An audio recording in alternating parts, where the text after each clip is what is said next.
¿Alguna vez escuchaste hablar de una cerveza que desapareció sin hacer ruido, pero que dejó una marca profunda en quienes la probaron? Recordar estas bebidas perdidas es asomarse a una parte de la historia que no aparece en los libros, pero sí en conversaciones de sobremesa, en fotos deslavadas y en memorias que aún tienen olor a cantina, a patio abierto y a reuniones largas. Hoy vamos a recorrer el camino de varias cervezas mexicanas que fueron queridas, constantes y tan comunes como el destapador en la cocina, hasta que un día simplemente dejaron de estar. Quédate, porque quizá entre estas botellas desaparecidas encuentres un recuerdo tuyo, o uno que estabas esperando descubrir. Hubo una época en la que abrir una cerveza no era un gesto automático, sino un pequeño ritual. En ciertas ciudades del país existieron bebidas que acompañaron la vida diaria con tal naturalidad que parecían hechas a la medida de cada clima, cada costumbre y cada mesa compartida. Entre ellas había una cerveza clara, ligera, nacida bajo el sol húmedo del sureste, pensada para refrescar sin exigir atención, perfecta para tardes lentas con ventilador girando y para conversaciones extendidas que se animaban sin prisas. Su perfil sencillo, burbuja justa, cuerpo amable y un dejo dulce casi imperceptible era justamente lo que la volvía indispensable. Vivió en salones sociales, en casas de barrio y en merenderos donde los platillos típicos la recibían como a una compañera vieja conocida. Y así como se volvió fundamental para una región, así también fue cediendo ante la estandarización, hasta quedar guardada en carteles amarillos, en botellas que hoy son piezas de colección y en la memoria de quienes aún la nombran con nostalgia. En el centro del país también hubo una cerveza que marcó un modo de vivir el mediodía. Durante años fue la pausa perfecta en San Luis, la que esperaba silenciosa en el refrigerador de la tiendita y cuyo sonido al destaparse anunciaba un respiro breve antes de continuar con la jornada. Su carácter limpio, ligeramente amargo y de final seco la convertía en una compañera confiable para el menú del día, para los tacos de canasta o para una conversación que necesitaba un sorbo fresco entre frase y frase. No buscaba protagonismo, cumplía su tarea sin presumir, refrescar, relajar y preparar el ánimo para seguir. Con el paso del tiempo, cuando el mercado empezó a homogeneizar etiquetas y a cerrar espacios a las cervezas regionales, aquella bebida comenzó a desvanecerse de los anaqueles hasta convertirse en un recuerdo más. Pero para quienes la vivieron, sigue siendo el símbolo de un mediodía luminoso que parecía eterno. En el norte del país existió una cerveza que llevaba el nombre de su propia ciudad como si fuera un estandarte. No necesitaba presentaciones, bastaba verla en la barra para que cualquiera supiera de dónde venía y qué tipo de reunión estaba por comenzar. Era una bebida sencilla pero segura de sí misma, dorada y clara, hecha para acompañar conversaciones largas, cacahuates salados y botanas que pasaban de mano en cantinas de piso gastado y mesas de madera que habían visto varias generaciones. Su encanto no estaba en sorprender, sino en sostener el ritmo de la tertulia sin robar cámara. En cada trago había un sentido de comunidad, una familiaridad que hacía que desconocidos se reconocieran por el puro hecho de estar compartiendo la misma botella. Parte de su magia residía en el tipo de gente que la adoptó. Obreros que salían con la ropa marcada por el día, choferes que regresaban después de horas de carretera, jóvenes profesionistas que buscaban un descanso antes de volver a casa, trabajadores de fábrica que cerraban la jornada con un brindis modesto y merecido. En muchos lugares era casi un símbolo, la cerveza que te recibía después del esfuerzo, la que acompañaba historias contadas sin prisa, la que sabía distinta no solo por la receta, sino por el ambiente cálido y cercano que la rodeaba. Con la llegada de nuevas estrategias comerciales y el empuje de marcas de alcance nacional, su espacio se fue reduciendo hasta apagarse. Pero el recuerdo permanece como una fotografía mental. Vaso chico, mesa iluminada por un foco tenue y la sensación de pertenencia que solo ciertas bebidas saben despertar. Un poco más hacia la frontera, otra cerveza había encontrado su propio territorio. Era la favorita de patios amplios, cocheras abiertas y reuniones donde la carne chisporroteaba al fuego mientras el sol del norte caía lento sobre las paredes. Su botella ámbar protegía el líquido de la luz intensa, y su diseño sobrio parecía decir que no necesitaba adornos para demostrar carácter.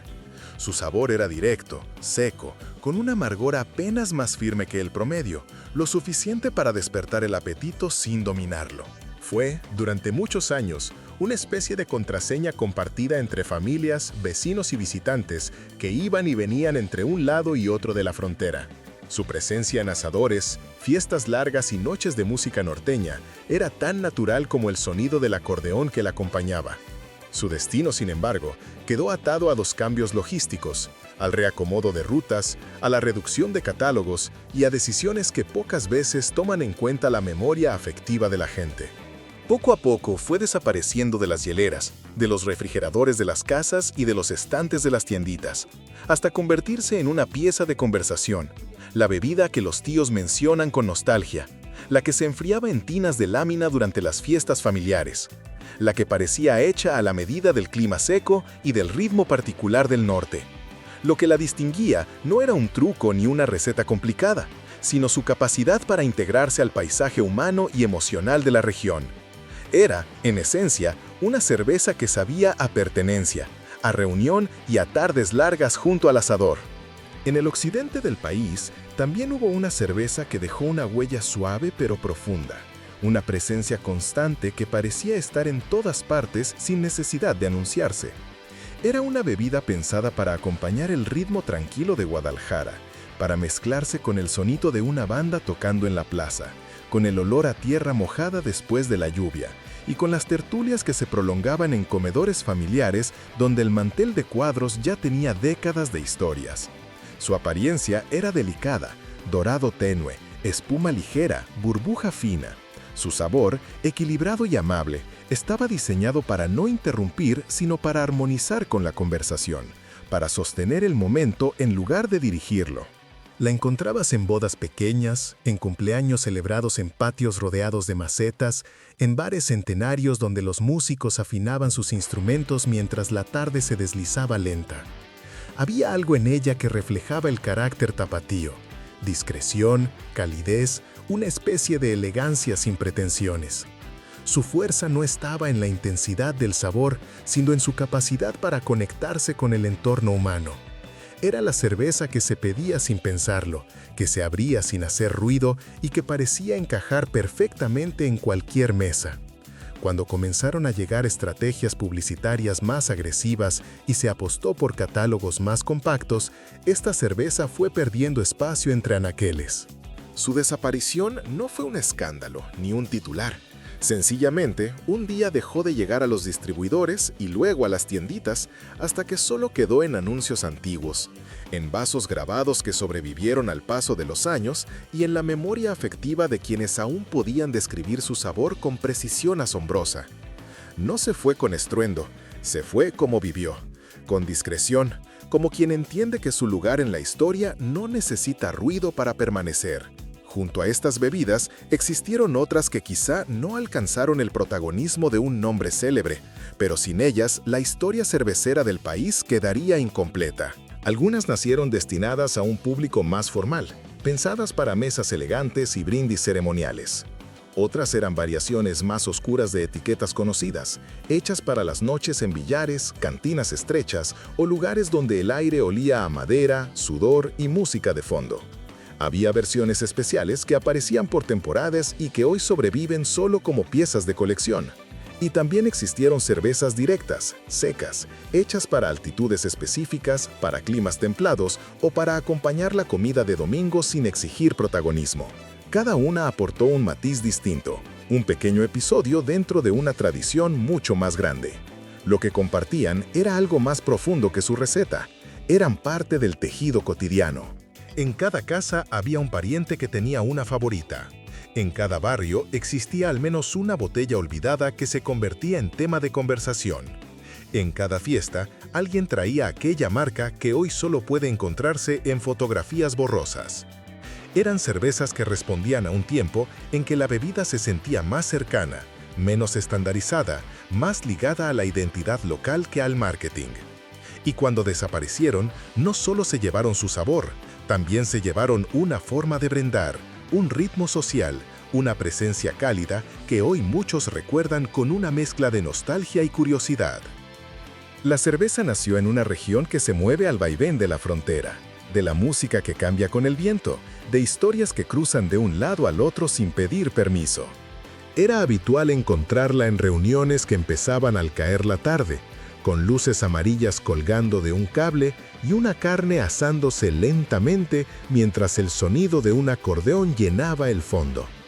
También acompañaba cenas improvisadas en casas con cochera abierta, donde el calor hacía que el aire pareciera más espeso y cada visita era bienvenida con una botella fría. En baros de paso, donde los viajeros descansaban antes de seguir su camino, se convertía en una especie de contraseña local. Quien la pedía mostraba que conocía el ritmo del lugar, su carácter seco, su honestidad sin adorno. Durante años funcionó como un símbolo pequeño pero importante de vida fronteriza, una cerveza que tenía el pulso del norte en su diseño. No quería seducir con sabores complicados ni competir con etiquetas más sofisticadas. Su cualidad estaba en su franqueza, en esa sequedad que refrescaba sin restar energía. Pero conforme avanzó el tiempo, los catálogos se hicieron más estrechos. Las decisiones logísticas cambiaron. Los propietarios renovaron líneas y prioridades, y esa identidad tan arraigada fue quedando arrumbada. Su salida del mercado no llegó de un día para otro, fue un desvanecimiento paulatino, casi silencioso, como si el clima mismo la absorbiera. Para muchos quedó convertida en recuerdo de familia, la que tomaban los abuelos en reuniones largas, la que enfriaban en tinajas metálicas, la que acompañaba pláticas que se alargaban hasta que el viento cambiaba de dirección. Si en el norte se bebía con carácter, en el occidente se bebía con calma. Y en el centro existieron cervezas que parecían hechas para capturar el pulso cotidiano de las ciudades en expansión. Hubo etiquetas que no alcanzaron fama nacional, pero que formaron parte esencial de la vida diaria en mercados, fondas y colonias obreras. Algunas eran claras, ligeras y pensadas para quienes buscaban refrescarse sin perder el ritmo del día. Otras, de tintes más tostados, ofrecían un sabor un poco más firme, ideal para acompañar comida sustanciosa o largas charlas en mesas apretadas. Muchas de ellas aparecían en eventos familiares modestos, donde el mantel de plástico, los vasos pequeños y la música de radio completaban la escena. En ciertos lugares se convirtió en costumbre pedir siempre la misma cerveza, no por hábito ciego, sino porque acompañaba perfectamente el modo particular de vivir de cada comunidad.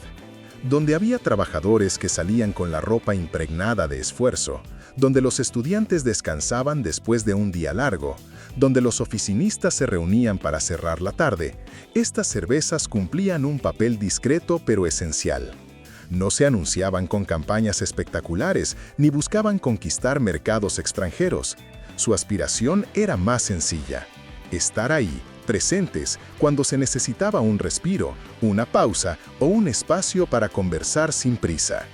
Con el paso del tiempo, la estandarización publicitaria, la concentración industrial y las tendencias comerciales fueron desplazando estas bebidas hacia un olvido paulatino. Muchas desaparecieron sin dejar más rastro que botellas vacías encontradas en alguna alacena antigua, fotografías donde apenas se distingue la etiqueta, menciones dispersas en conversaciones familiares o en colecciones de aficionados que rescatan vasos y anuncios de época. Sin embargo, su legado no se mide en litros vendidos, sino en la manera en que acompañaron emociones, encuentros, amistades nacientes, festejos improvisados y silencios compartidos. Cada una de estas cervezas, con su territorio, su gente y su momento, aporta una pieza al rompecabezas sentimental que explica cómo bebíamos, cómo convivíamos y cómo entendíamos el acto simple pero profundo de brindar.